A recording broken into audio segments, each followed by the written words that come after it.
Hello, everybody. Welcome back to the NBA Front Office Show. We're starting off a new week and starting off with a little bit of drama involving my team, the Purple and Gold, the Lakers. So obviously, I'm back in studio today. Those podcast listeners can probably hear it in the mic quality difference, but YouTube viewers can see I am no longer at my in-laws' house. Keith, my day, I've slept for about an hour. I had a 5 a.m. flight, which meant I had to get to the airport at like 3. I'm not the type that goes to bed before like 1 or 2 in the morning on a typical night. So I slept for about an hour, multiple flights to get back home. I get back, I sit down on my couch. I've been home for about a half an hour, and I'm just starting to shut my eyes, and boom, phone starts blowing up, and suddenly Kyrie is trying to convince LeBron to join him in Dallas. I still get excited about all this kind of stuff and getting into all the news and everything, but I could have done with some better timing on this one. Yeah, that could have broke like after lunch or something, Yes, right? And like you after a nice a little long nap. in. Yeah, it's man, well, at least you could say you're in training, right? For the off season. There it They're is. getting you ready, right? That's what it is. Those short nights of sleep with the in this case what do they call them? Shams wows? Is that what they've all Yeah. decided? Sham wows. Yeah, they get you going, right? You see it. I was actually sitting in a coffee shop working this morning when it came through, and I was like, wait, what? And it was funny because had I not seen it on TweetDeck, where like I have my list, so I know like it's Right. legit It's Shams, legit. I would have been like, all right, somebody's pulling some nonsense here, and a bunch of people are getting tricked already this Right. morning. But they legit Shams. So just to kind of rehash, it was Shams and then Chris Haynes right on top, which tells you they both probably got the same message almost right Mm-hmm. away.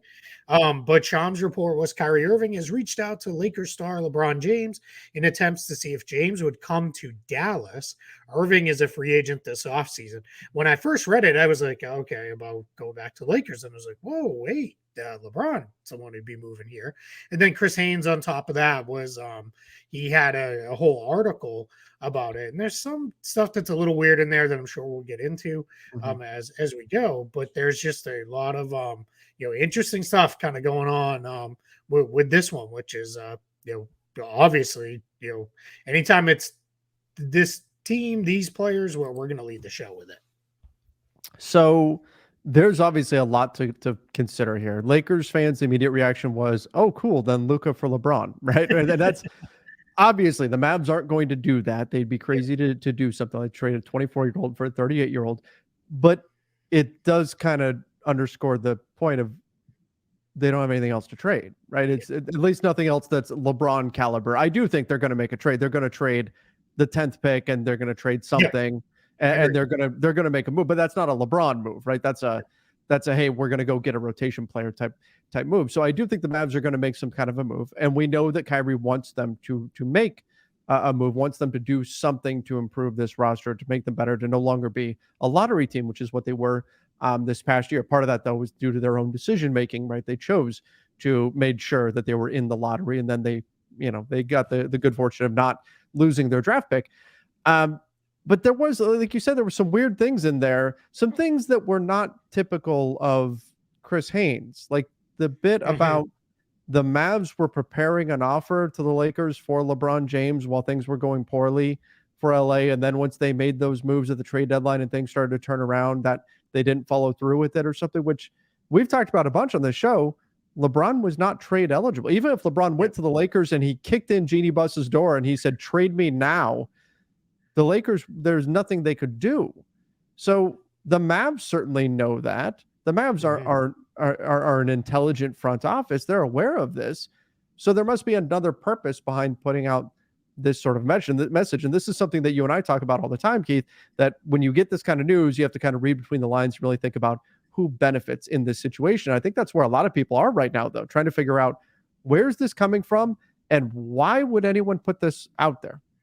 Yeah, definitely not coming from the Lakers. I think we can say that free and clear. There's the only way this would come from the Lakers if they were like, yeah, we want out of the LeBron business. And that's not a thing, right? Like that Mhm. that doesn't seem like a thing that they want to do or should even remotely consider. So I think, my guess is, just given the nature that it was two top tier reporters right on top of each other, this is probably coming from the Kyrie Irving camp, and Mhm. maybe the Dallas camp is kind of, we're interested. Like, if if we can make it happen, we're interested. But I mean, that's like me saying I'm interested in eating a cookie if there's cookies on the counter. Like, yeah, it's LeBron James. Of course, you're interested if you can make it happen, right? I don't care if he's 38 years old or he's 28 Mhm. years old or 48 years old. We're probably still going to be interested in trading for LeBron James. So my guess is this started with the Kyrie camp. We know both Shams and Chris have gotten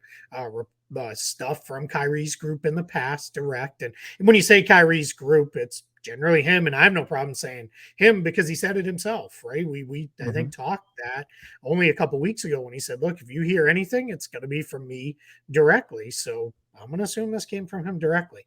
As far as the trade stuff goes, I initially took that as like, hey, if everything falls apart, they don't make the playoffs, we're going to try to make an offer after the season. Some other people took that to mean in season, which, like you just said, and we said, I don't know, more times than I can remember. Right. We had $1 for every time we'd be, in the penthouse suite in Vegas. I think that LeBron James is not, trade eligible. So that was where I kind of took it. But I've seen now some of that reporting's been deleted. So I don't know. I don't know where to go with all that. I don't know if that was a misreport or whatever it was. I'm not sure, but yeah, I mean, I guess ultimately when we get down to it, right, like you said, it's not going to be Luca. I mean, just full No. stop. It's not going to be Luca. So then that Even the leaves Haynes piece said the goal was to put the 3 of them correct. together. Yep. Right. So, Yeah. Honestly, the Mavs would probably be more likely to trade Kyrie for LeBron in a sign and trade mhm. and keep Luca and LeBron together than they would be, which would be absolutely hilarious. So, hey, thanks for putting this into the world. Let's make it happen. The Lakers probably would not do that, No. but anyway, so that leaves a package of stuff, and in reality, that stuff's not very good, right? That's the challenge. It's not like Dallas is sitting on 2 or 3 kind of B plus assets that they could then put together with a bunch of draft picks and call it good. They're not even sitting on a bunch of draft picks. They're at most can trade this year's pick, which that'd take a whole bunch of finagling to even try to figure out how to set that up. And then they could trade 2 other picks because they owe a pick to New York already, Mhm. and they owe their 2029 pick to Brooklyn from the Kyrie trade. So they're really prohibited in what they could do. They could do swaps in between. That could happen. That could be a thing. But that's, the value of that is, where are we going, right? With a swap. You have to be fairly confident, which maybe you could be if you're the Lakers, if they could get you there of like, well, Mhm. LeBron will retire, it'll all fall apart, Luca will leave, and those swaps will be as good as getting a really great pick from them. But I don't know. I just don't see any kind of logical match here that makes any remote sense from the Lakers side of this. There's a million ways to put it together from the Dallas side that makes sense. Of course there are, but not from the Lakers. So, let me present a little theory to you that I've called this an educated opinion here. I love it. Um, that part of this might be a little bit of, like you said, the Mavs and the Kyrie side pushing back at the big picture concept that the Lakers can just go get anybody that they want, Sure. right? Like it's like if you're trying to make a trade in fantasy, right? And you've got, somebody shoots you over a low ball offer, and then you respond by, they send you 3 mediocre guys for your best guy, right? And so then you respond by sending back like your 3 bench guys for their top guy, Yeah. right? Saying like, no, no, no, it's not. That's not how this goes. That this could be in some way say like trying to.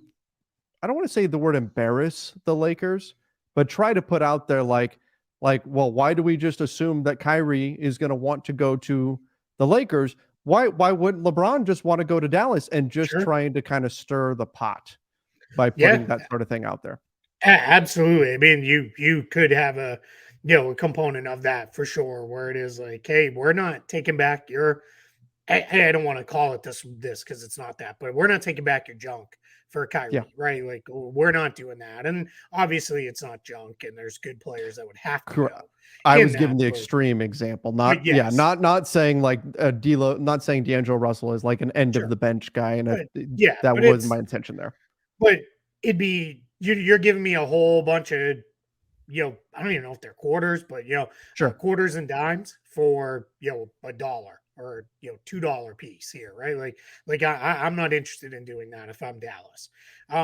Now, I mean, full disclosure, I did text you and said something along the lines of you'll take Davis Bertans, Right. Tim Hardaway Jr., and Josh Green, and you'll like it because it's kind of like it would have that almost have to That's be all it is. right the Yeah. package, and then you're trying to plus it up with picks, but you're kind of like, I don't even know if those picks are enough. So this screams to me of, hey, let's see. Maybe, sometimes the way to make stuff start happening is to put it out in the world, right? And maybe that's it. And, I've already seen people like, what if it was a 3-team deal that involved, Portland and Damian Lillard went to the Lakers? And it's like, now we're just, now we're off in fantasy land because why is Portland any more Yeah. interested in that package of junk than, and that is junk. I mean, no offense meant to those guys, but none of those guys are guys that Dallas would love to get off those contracts. So yeah, it just I don't get it. I don't see any way this remotely makes sense. And this is one where if this came out in 2 weeks, I'd be like, yep, NBA finals are over and we're full on an off season nonsense time. And, but here we are, June 5th. And we just spent, 10 plus minutes on it. Cause that's, where it is when it's names this big and teams this big, it is a story. Let me one last bit to kind of support my, again, educated theory about where some of this might be. Haynes mentioning that the best path may be LeBron getting bought out. But like that's Yeah. again, that's almost, it's just kind of like taking a little extra shot at the like it's like when Mark Cuban back in the day suggested the Lakers should amnesty Kobe. Yeah. Doesn't it kind of feel like that a little bit? A Like, little hey, bit. you Yeah. should. The Lakers went to the Western Conference Finals. The Mavs were a lottery team. I know the West was super compact. I don't think that's necessarily indicative of how far apart those two teams are in terms of their overall quality, but that's not typically the way that you see a buyout going, right? The team that just got to the finals isn't turning around and buying out their star players so they can go sign on with what was a lottery team. So just a little bit extra there that kind of wonder how much of that is just trying to, stick it to the Lakers a little bit. And you'd be buying them out on an extension that hasn't even technically started yet. Right. Doesn't even start until July 1st. So like that's just I don't know. I mean that's the whole stuff around, what if LeBron just up and retired Yeah. kind of thing. Where it's like the opposite of, the Laker fans who are like, well, he'd just take a buyout just to give the Lakers cap, freedom in that. It's the same thing. He's not doing a buyout. Like what, No. I mean, I guess the NBA shocks me all of the time Yeah. with crazy stuff. And every time I'm like, this will never happen, something ends up happening. But I feel pretty confident in saying this is never going to happen. No, it's not. And that's $47 even million next year. Like he's not exactly. like I mean, God, like what kind of buyout would he even have to take? Well, like, because if I'm the Lakers, I'd be like, cool, we'll buy you out, give it all back. All back. Yeah, right. Every single dime of it. And even then, I'd probably still be like, no, because if I'm the Lakers, the minute that extension starts, I'm just gonna trade you. If you don't want to be here and I want to be out of the business, a buyout's not going to do enough for me. It's not going to create No. enough flexibility. I'm just going to move you in a trade. And guess what? I hope you like Charlotte or Orlando or Minnesota because I'm not going to remotely entertain where you want to be. I'm just going to send you there and go. He does have a player option next summer, so he could just pull the whole, well, I'm not going to stay with you. And, Good. and that sort of thing. But I mean, If still, I'm the Lakers, I don't care. Right. Oh, yeah. Like I don't, let some other team make that decision if they want to, right? Like, if you're a team that struggles to sell tickets in any way and you get a Euro LeBron, that'll do it. That'll do. Yeah, I mean, and nothing against those cities and those teams. No, but, of course not. I'm not sending him anywhere he wants to go. Like I'm I'm going out and finding the best deal I want, and see you later. Too bad on you. Like, and if they're still willing to make the deal, knowing you may opt out or you may just retire and call it quits, then that's on them. I'm not dealing with it. So yeah, I guess this is just one where, I mean, this is just crazy, right? And it's, I mean, I'll go back to what I said before. I mean, yeah, if there's, cookies out there, I want to eat those cookies. So, let's move on. I don't know. Great. Kyrie wants to play with LeBron. Cool. I mean, Right. I'm sure, 28 other teams have guys who would like to play with him too. We're 29, including the Lakers, right? Because there's guys there Sure. who would like to keep playing with him. So I still tend to think it's funny. I was asked this because this came out and then I did a radio spot shortly after. And the question they asked me is, what's more likely, LeBron to Dallas or Kyrie to LA? It's Kyrie to LA, like 100 times over. Just because there's more ways the Lakers can make that work for Dallas than there are ways Dallas can make it work for the Lakers. Yeah. Yep. I agree with all of that. And happening.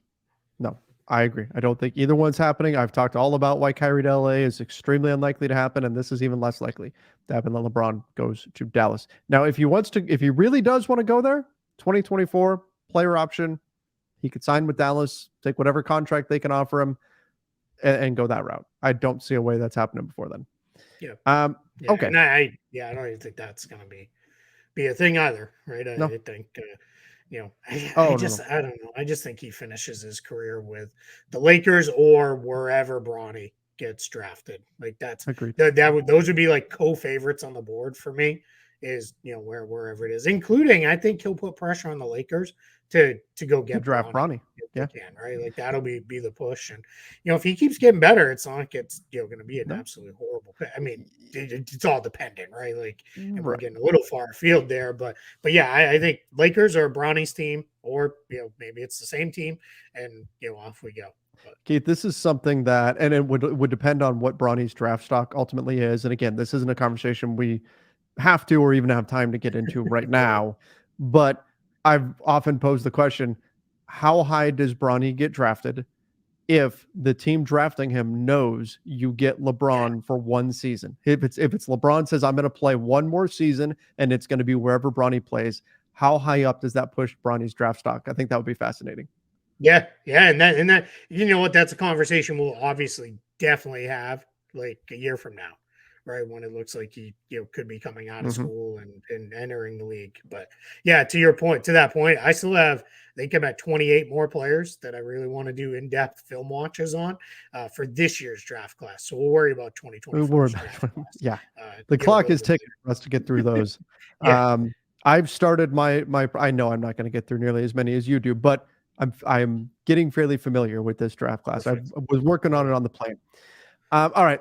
Let's move on. Adam Silver says expansion makes sense over time. Yeah, I mean, we've talked about this, saying that at the right time, they'll turn to expansion. They've got to finish everything with the new collective bargaining agreement and the new media rights packages, all that sort of stuff. They got to figure out all that first. Then they're going to start looking to expansion. Again, Keith, it's come up so often in the last, 2 years? Yep. It's going to happen. There are some other hurdles they have to clear first, but it's going to happen. We're going to see it, and we've talked about it a bunch on this show. Expansion is coming to the NBA. It's just a matter of when, and they're going to have to get through, as we said, they're going to finish up the CBA, figure out the TV rights deal, and then they'll turn to expansion. And then my expectation is, unless something drastic changes, it'll be Las Vegas and Seattle getting teams. So I'm going to go a step further listening to these comments, and you can find them. It's on the NBA TV Twitter handle. They tweeted out the whole section where they talked about expansion, and it was a question by Shaq. Now, whether it was fed to him or he wanted to ask about it, we'll never probably know. But when he asked the question, Adam Silver, exactly what you said. He's like, we had to finish collective bargaining agreement. Next up is the media rights deal, and then basically left it to then we'll turn to expansion.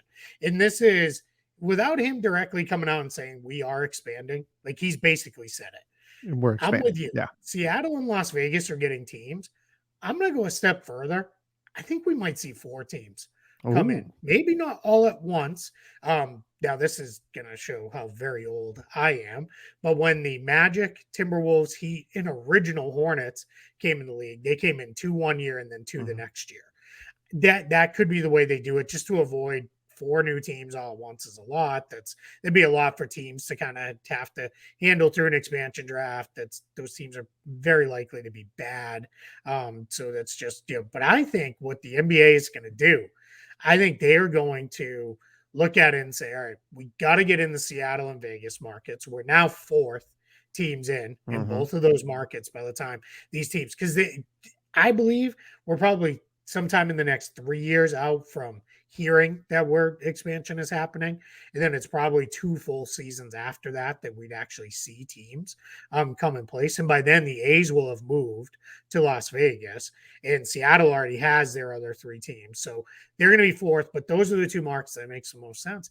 But then if they want to come in and kind of own the professional sports market in a place like Louisville, has been talked about. If they wanted to go Hmm. back in like Vancouver or something like that, Yeah. you could do that. And I think that may actually be on the table, because I think they're going to have, beyond Seattle and Las Vegas, I think they're going to have cities that are like, hey, what's it called? Oh, it's 800 million. It's $1 billion to buy an expansion team right now. It's $2 billion.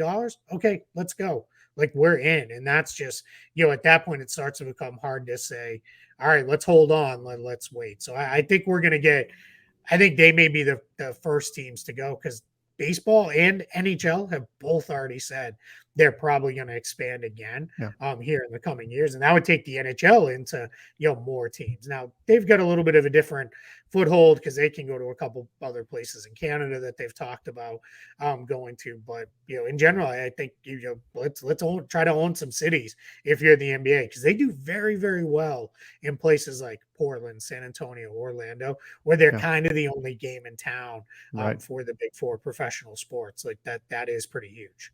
Well, but then you've got, Memphis, Oklahoma City, where Hmm. they Yeah. do okay, depending on how Yep. the quality of the team Sure. is. But that makes me wonder, do we see, like, I think Seattle and Las Vegas are locks, are as close to Agreed. locks as you can be at this stage of the discussion.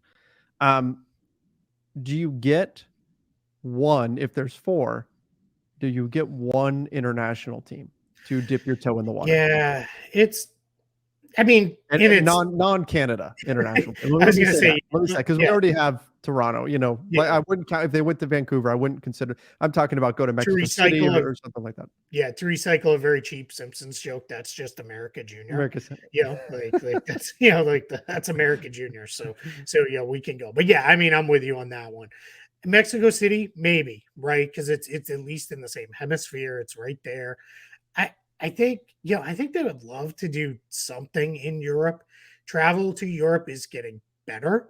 I don't know that we're quite there yet. Like, I think what is more likely to happen is, I think we could get down the line where, if the NBA can continue to grow big enough, maybe what they do is, rather than go to 34 here in North America, maybe what they do is they start like some form of like European division, where it's like, hey, what? We've got some owners who would, love to break in, and, we'll put a, team in London, a team in Paris, a team in wherever, kind of almost like what they try to do with that World League football, or Mhm. whatever it was. Wait, I mean, these people now are like, how old is this guy? Like, but yeah, I think it's like, that I think could be maybe a way. I mean, they're clearly pushing further and doing more in Europe than they've done before. And I think, that, but yeah, if they're going to go anywhere internationally that's not a Canadian city, I think Mexico City's probably first. Just, they've already got the G League team there. And they've openly said the G League team is a proof of concept, right? It's like, Yeah. let's see, can we make it work? Here, there's a lot of logistics that we have to, handle to make sure this can be a workable thing to have a professional team in Mexico City. Let's see how it works through the G League. And, so far so good. So, we'll see. But yeah, I think definitely expansion's coming. It's, I will be shocked if it's not Seattle and Las Vegas at this Yeah. point. If they only go 2, and then that probably moves, Minnesota or Memphis to the east. It does only need to be 1, because I would would be enough to rebalance the two conferences, or we just kind of do full on conference division realignment and everything looks different anyway. We'll see what that looks like at the time. But I mean, this is probably 5 years down the line, but we'll see. I do think it's coming. Yeah, agreed. I think it's coming, and the more we hear about it from Adam Silver, the more it sounds like that is indeed happening. Teams started to fill out their coaching staffs. So we saw a lot of assistant coach positions get snagged here. There's been a number of we saw Sam Cassell go to your Boston Celtics. What are your thoughts on, like, obviously there were a bunch of them. Are there any that like jump out to you where you say, okay, this is a real like difference maker? We need to talk about this one. Yeah, I think the Cassell to Boston one is huge because they needed Uh-huh. a former player on that staff badly.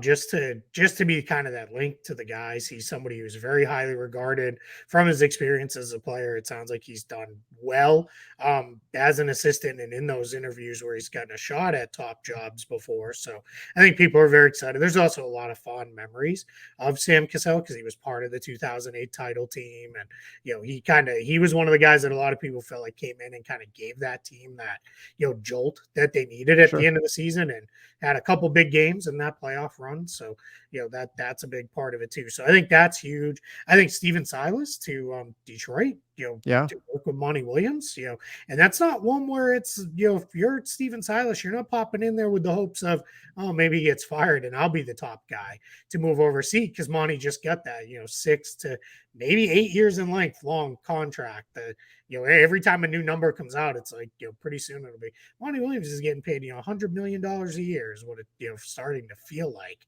with those numbers. But that was a good one. But I think Kevin Young sticking in Phoenix is good. That gives Frank Vogel a little continuity on the staff there. So James Borrego to the Pelicans is also a nice hire for them. So yeah, we're starting to see some big names kind of come off the board and fill out some of these staffs.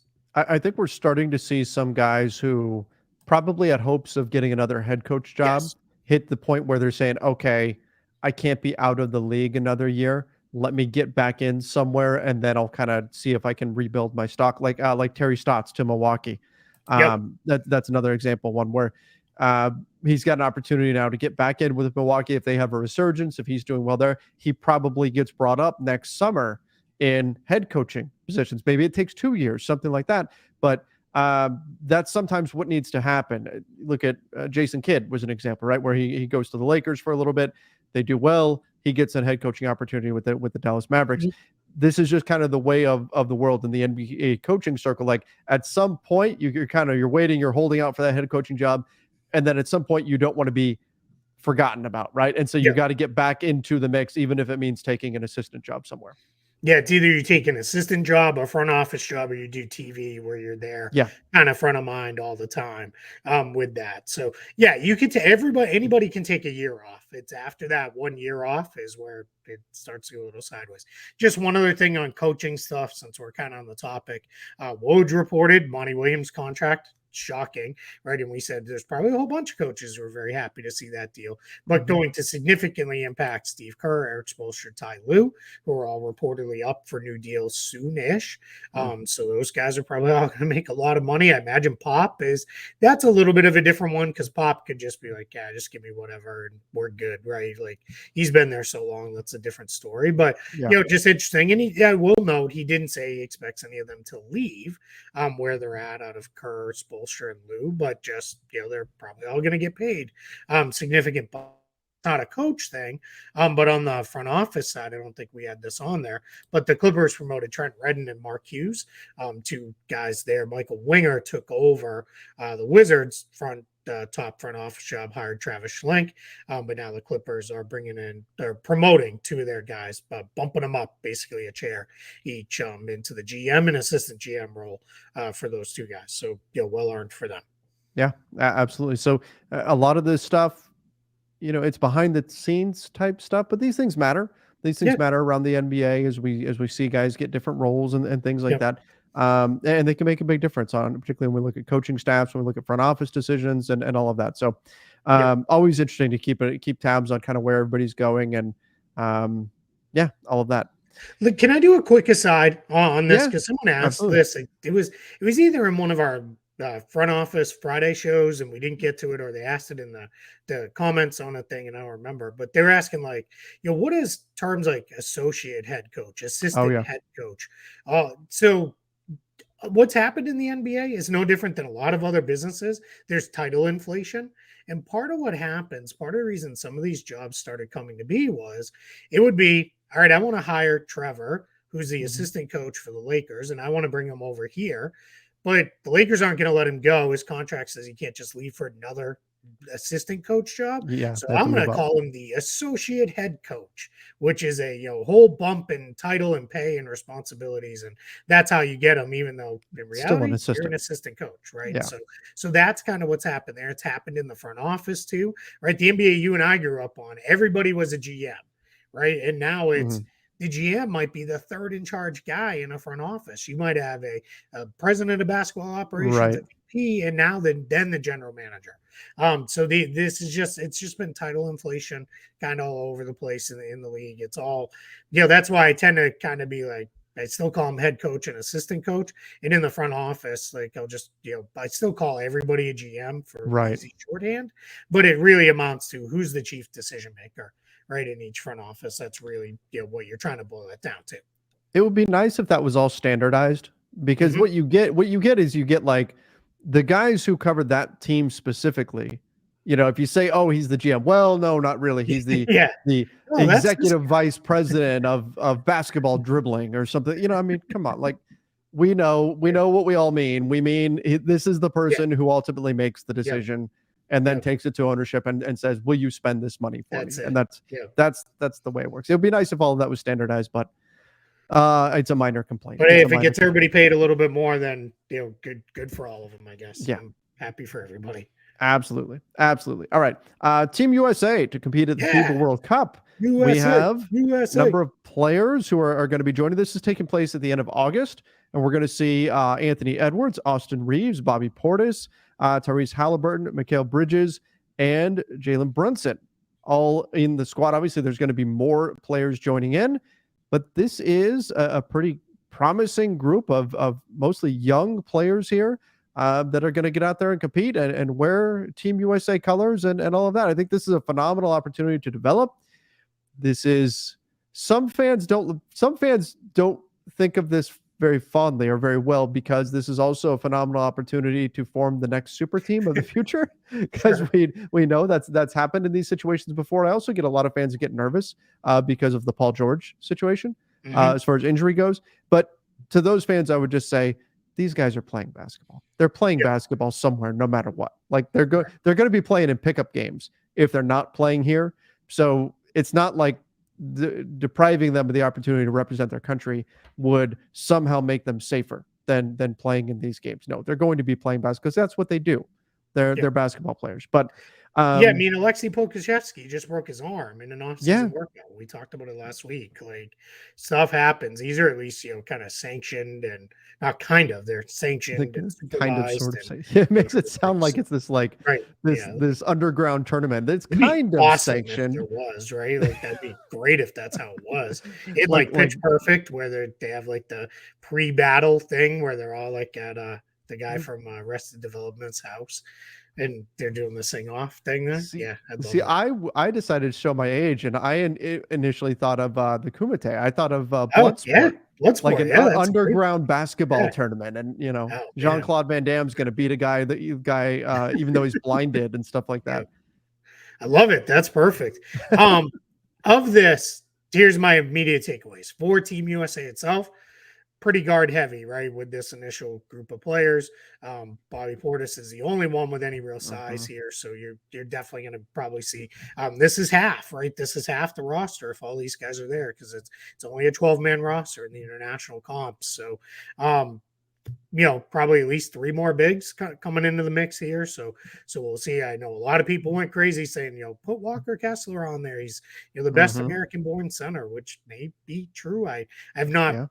Fully admit I have not gone through the whole list, but there obviously no super duper stars here. I think all good players, obviously very good players, but no, there's no Kevin Durant, Jason Tatum, There's LeBron. no I'm building my team around this guy and Correct. he's dragging me to Yeah. the playoffs. That type of Yeah. guy's nothing. So, Right. so I think, we're, good group though, right? Good, fun group. And the one other note, Austin Reaves could have competed for Germany. And that was Mm-hmm. a very real thing. Yep. That he may have joined the German team and competed for them in the international competitions. But clearly, his profile and star has risen enough that he can play on Team USA. So and I'm not. This is not at all like a criticism of that pick or anything. I think it's a great pick. Hey, he's the kind of guy you need in international games that can do a lot of different things, right? And can shoot and handle and score and get inside and all that sort of stuff. So good for us as the Americans that we get to keep them here on our squad and not have to go against them on the German squad. Keith, do you happen to know in FIBA, is it like international soccer where you're cap tied to a team once you play for them?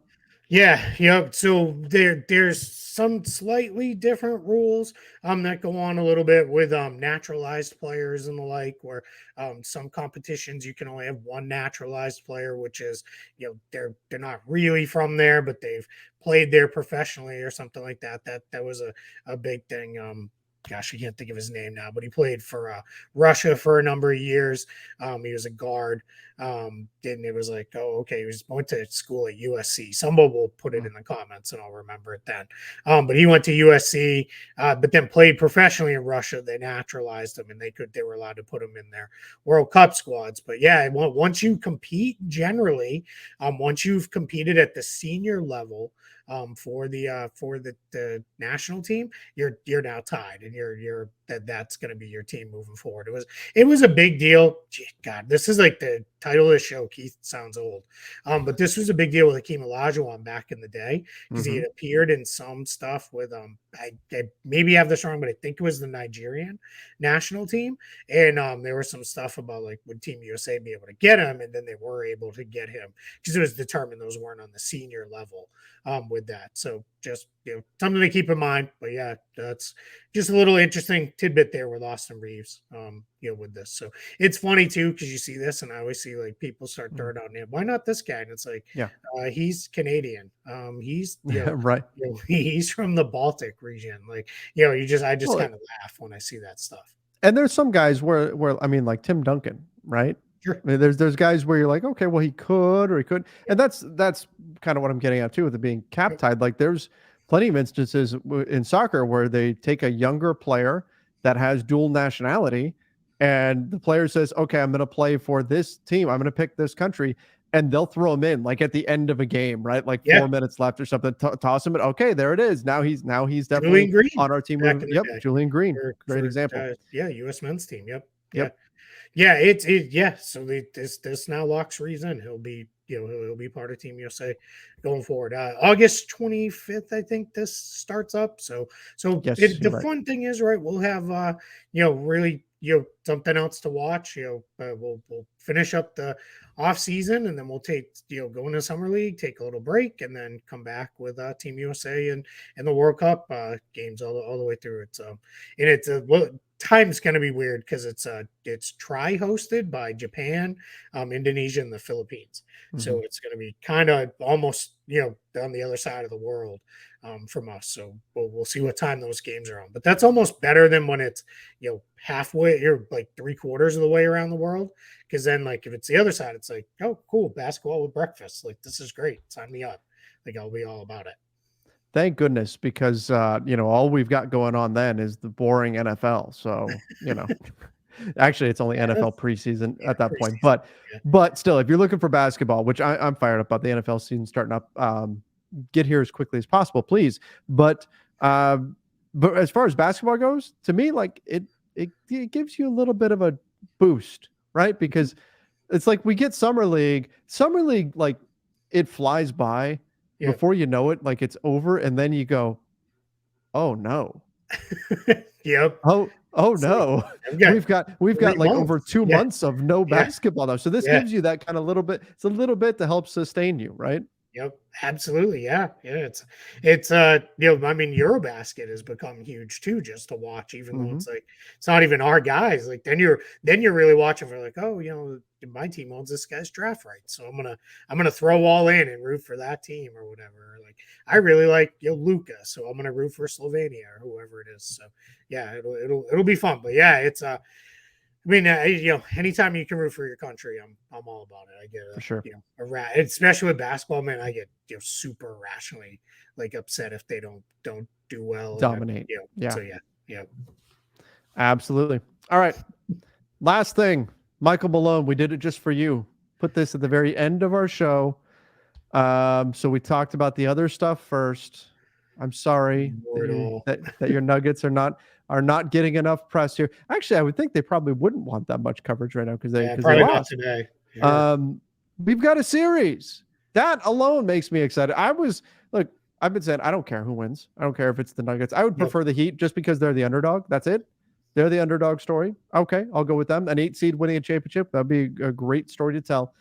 But I was definitely pulling for the Heat in game 2. If nothing else, then just to make this a series, to make it more like if Denver comes out and blows out the Heat in game 2, then everybody just says, "Oh, well, we know how this is going. This is probably done," and that's it. Right now, I think we get to say, "Man, there's some real intrigue here. That we're going back to Miami, tied at 1. This could really be a fun series, and maybe we do get to our eventual goal of going to 7 games, Keith." So I was happy to see game 2 play out with a Miami win, and now we can go from there.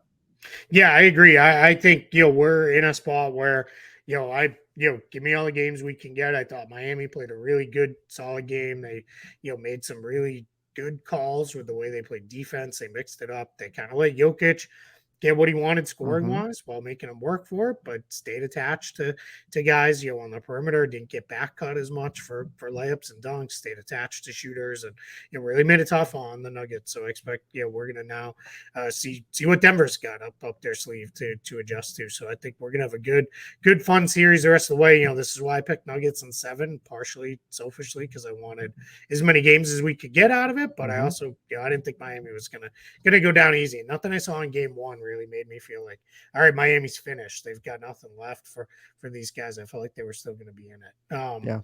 Yeah. So we'll see. We've got, unless you got anything else, we skipped 2 actual transactions that I Oh, completely did we? tell What you did we put on the skip? show sheet. Daniel House picked up his Oh, that's player right. He option did. for next year with Mm-hmm. Philadelphia. That happened at the end of last week. That's like So, 4.3 million, I yep, think. you're right Okay. on it. So yep, he'll be back on Philadelphia. No real surprise there. I think we all kind of thought that's the direction that would go. And then the Orlando Magic waived 2-way player Jaden Scrub today. So insert a TLC joke here if you Yep. must. But yeah, they released him. Now, curious thing is he had a really, really good year in the G League. He was one of the best scoring guards in the G League this season. But I think the reality is Orlando probably knows there's no real chance for you to be anything more than a 2-way player here. They have such a crowded guard group. They've got 2 more draft picks coming on the roster this year, probably likely to be perimeter players. So my guess is this was hey, we're going to do right by you. We don't really have real plans. Instead of keeping you tied to us on the 2-way, we're going to cut you loose. You can go find a spot to go to summer league with somebody and try to earn a roster spot. Yeah, and that's what a lot of these players at Summer League are going to be doing. They're going to be trying to earn themselves a spot with somebody, and that's part of what makes Summer League so exciting. Is you're seeing guys that are, this is their opportunity to achieve a dream, right? Is to catch the attention of a team and potentially latch on somewhere. So, And it's fun to watch those guys who've been pros for a couple years go against the new guys, right? To see there's times when people are like, oh man, this guy was the second overall pick and he can't even defend this guy out of the G League. Well, the G League guy's probably like 23 or 24 years old and been doing it for a few years, right? Like it's of course they can kind of get after those guys. So I love that part of it too, right? That's just it's all about evaluation points. What was it last year? I'm pretty sure it was last year anyway. I think it was with Houston. Kenneth Faried and Michael Beasley were playing. You never know what you're going to see at Summer League. So that is my cheap plug. Go to Summer League. Go check it out if you have the opportunity. NBA Comic-Con, baby. That's right, July 7th through 17th, and you just may meet Keith and I out there. Yeah, Never you know. might. You Now, might. hey, I want to say this too before we wrap up the show. Apple's new headset thingy, AR thing, is Mhm. $3,500. So everybody tell everybody you know about the show, so Trevor and I can afford a couple VR headsets for We 3,500 a piece. we will do a live stream with us using them Yeah, if that happens. absolutely. Yeah, So let's we'll get those probably super chats walk into flying in. walls and everything else. Absolutely. It'll be fun. Yeah, It'll be a good time. It'll be a good time. It'll be fun for us. It'll be entertaining for you. yeah, Just let's make that happen. So again, that all fits under our big picture message of let's eliminate the title of the best kept secret in NBA media. Make sure you tell somebody about the show. Don't forget to subscribe if you've not done so already. Follow us over on Apple Podcasts, Spotify, wherever you listen to podcasts. Hit that like button on the YouTube channel. Let's get this show out to as many people as we possibly can, and we need your help to do just that. Let's face it, if you're listening at this point of the show, you are a real one. Help us out and get the word out on the NBA Front Office Show. All right, Keith. I think that's about it for today. Thanks, everybody, for joining us. Till next time. See ya and stay safe.